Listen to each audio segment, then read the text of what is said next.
you from my neighborhood, and as you can see, we've had a slight detour today from the bulb project because when Hurricane Zeta came through, she brought winds that knocked the top part of a dead white pine across from my fence down. And as you can see from the video, I've got a little project here to use my chainsaw. That's right, kids. I've got to clean up this bed and I've got to cut all this wood up and get it to my wood pile at the fire pit before I do my bulb project.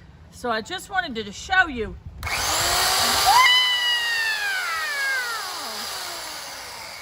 Auntie Jill loves her tools.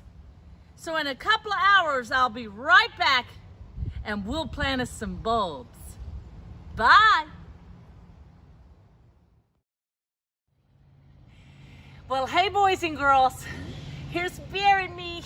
Yeah, he's my little buddy, as you all know. And you hear that chainsaw going over there? That's my neighbor. He had trees to go down too, so he's cleaning up over there. But look, you'll see I cleaned up all of this area and we're gonna start to plant our bulbs. So I just wanted to be able to say hey, and I'm gonna dig some holes and then we'll talk about it, okay? Talk to you in a minute.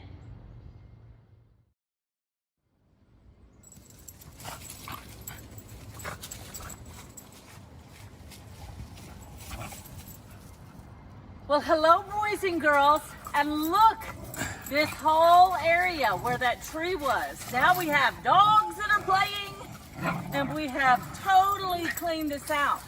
So this is also the other area that I'm going to use to plant bulbs.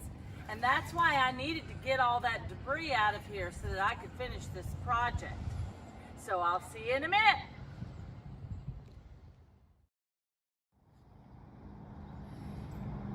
Hello boys and girls, so I want to show you what I do. And first is that I use my handy dandy, oops, Bear. I use my handy dandy garden weasel just to sort of break up this earth like this. Because I'm going to be planting on the front part of this bed in order that all of the tulips and all of these flowers, when they come up in the spring, they'll be right here in the front as my cryptsai and my spirea keep growing, right? Because we want to see them down here. So I break this up, and then what I have here are all of my tulips. I'm going to plant the tulips first, and then, yes, hey Bear, I'm going to plant the tulips first. So I've got the Foxy Foxtrot, the Royal Acres, the Purple Lady, and then the Carnaval de Rio. Now, have you ever seen a bulb? Do you know what that actually is? Let me show you. They're so cool. Here is a bulb.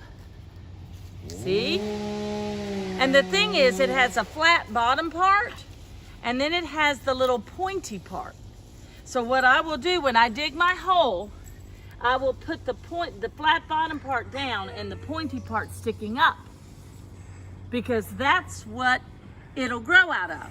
All of these tulips have to be planted about 4 inches deep, and they have to be spaced about 5 inches apart.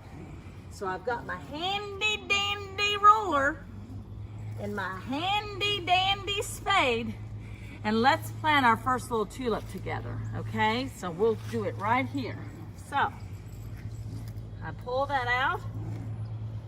So I start to look. That's about 4 inches deep. So I'm going to plant her right there. See? And I'm not going to cover it with dirt until the very end, so that I know I have everything spaced exactly like I want. The wonderful thing about this, kids, like I said, is I'm planting 160 bulbs right here.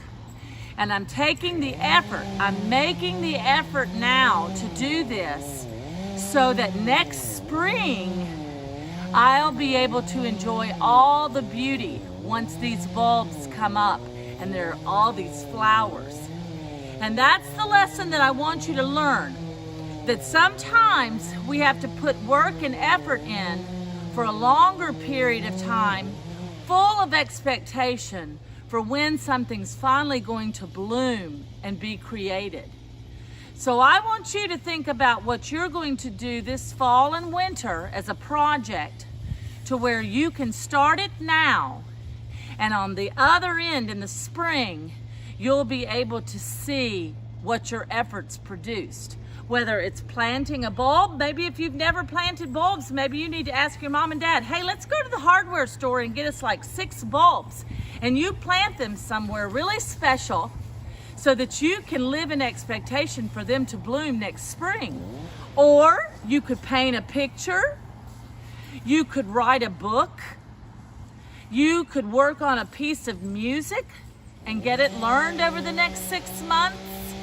But I want you to do something so that in the spring, we can all look at our projects together and thank God for the gifts and the talents that He's given to us. So, it's been great to be with you and to share my little project with you. And like we do every week, let's say our final prayer. May the Lord watch between me and thee while we are absent, one from the other. Love one another, take care of one another, start your project and let me know what it is. And I look forward to seeing you again really soon. Bye.